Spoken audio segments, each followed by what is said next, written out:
ग्वालियर में गिरवई स्थित धोली बुआ महाराज के पूर्वजों से जुड़ी एक संपत्ति का विवाद इस तरह सामने आ रहा है, जिसमें गुरुओं के नाम से चली आ रही मंदिर औकाफ की भूमि पर मंदिर के महंत के नाम दर्ज न होकर किसी दूसरे अन्य व्यक्ति द्वारा कब्जा होना बताया जा रहा है, जिसके लिए फरियादी पक्ष बालकृष्ण ने न्यायालय में अपील की, जहां उसे उसी के पक्ष में सफलता मिली।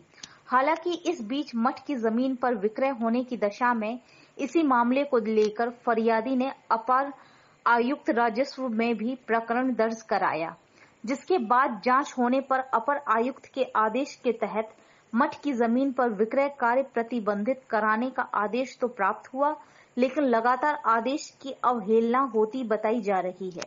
जानकारी के अनुसार मठ की जमीन को गुरु श्रीकांत के पुत्र सच्चिदानंद द्वारा विनोद कुशवाहा को विक्रय होना बताया है, जिसको लेकर फरियादी पक्ष बालकृष्ण वासुदेव ने न्यायालय संभागीय अपर आयुक्त ग्वालियर को अपील की थी। ये कमिश्नर साहब ने ऑर्डर करा है, लेकिन उस ऑर्डर को वो मानने नहीं रहे, तो भी वहाँ पर निर्माण काम कर रहे हैं। और कमिश्नर साहब ने कलेक्टर साहब को, तहसीलदार साहब को और लोग हैं जो निर्माण कर रहे हैं, ये बेजना धाम वाले हैं, कमल सिंह वगैरह, तो वहाँ पर स्टे लगा हुआ है। एसडीएम का भी स्टे था, वो तो ही मान रहे थे, हमको बैनर नहीं लगाने दिया और क्रय विक्रय का बोर्ड नहीं लगाने दिया कि हम नहीं मानते हैं कमिश्नर का, एसडीएम का, किसी का हम स्टे नहीं मानते हैं। अच्छा, अपन कहाँ से है, किस मंदिर से हैं? धोलिया महाराज के मठ से हैं हम। परंपरागत हम 200 साल से वहाँ पर पूजा अर्चना कर रहे हैं। दौलतराव सिंधिया ने हमारे गुरु महाराज ने दीक्षा दी थी, तो उन्होंने उनकी समाधि की पूजा अर्चना सब व्यवस्था करने के लिए हमको गिरवाई नाके के ऊपर ज़मीन दी।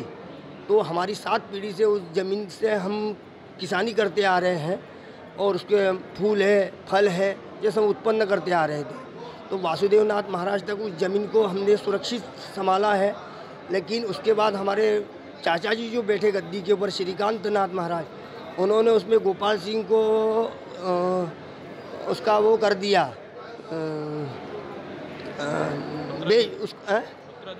उत्तराधिकारी नहीं, उसको बेच दिया। बेचने का वो क्या बोलते हैं उसको, विक्रय पत्र कर दिया था। और फिर गोपाल सिंह ने कमल सिंह कुशवाहा और इनको, तो उसके बाद श्रीकांत नाथ महाराज के बाद उनका देहांत होने के बाद उन्होंने अपने बच्चे को गद्दी के ऊपर बिठाल दिया है। और गद्दी पे बिठालते उसने अपना नामांतरण करने के लिए यहाँ पर तहसीलदार के यहाँ आवेदन दिया, तो तहसीलदार ने उनका खारिज कर दिया। तो उन्होंने एसडीएम बनवारी जी को अपना आवेदन दिया, तो बनवारी जी ने क्या पता कैसे उसका आवेदन स्वीकार करके उसका नामांतरण कर दिया। और नामांतरण करते बराबर उसने 15 दिन के अंदर झटपट कमल सिंह कुशवाहा और बैजनाथ धाम को, दोनों पार्टियों को उन्होंने उसकी रजिस्ट्री कर दी और रजिस्ट्री करके उसको बेच दिया, विक्रय कर दिया।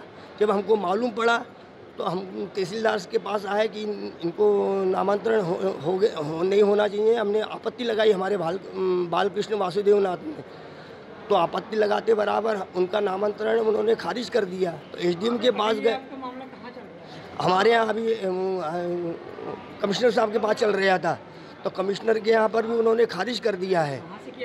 वहाँ से आदेश आ गया कि इसको जब तक इसके ऊपर कोई भी क्रय विक्रय नहीं हो सकता है, कोई नामांतरण नहीं हो सकता है, जो रजिस्ट्री इसका विक्रय पत्र हुआ है उसको भी खारिज करना है। इनका क्या है, इनका क्या पूर्वजों से मामला चला आ रहा है, बहुत पीढ़ी से 2015 से मामला चल रहा था।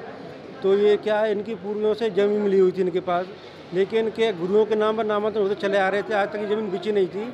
लेकिन अभी जो इनके मठाधीश बन गए सच्चिदानंद जी महाराज धोलीबुआ पुल के, तो उन्होंने इनको विक्रय कर दिया है बाबा बैजनाथ धाम को, विनोद कुशवाहा को।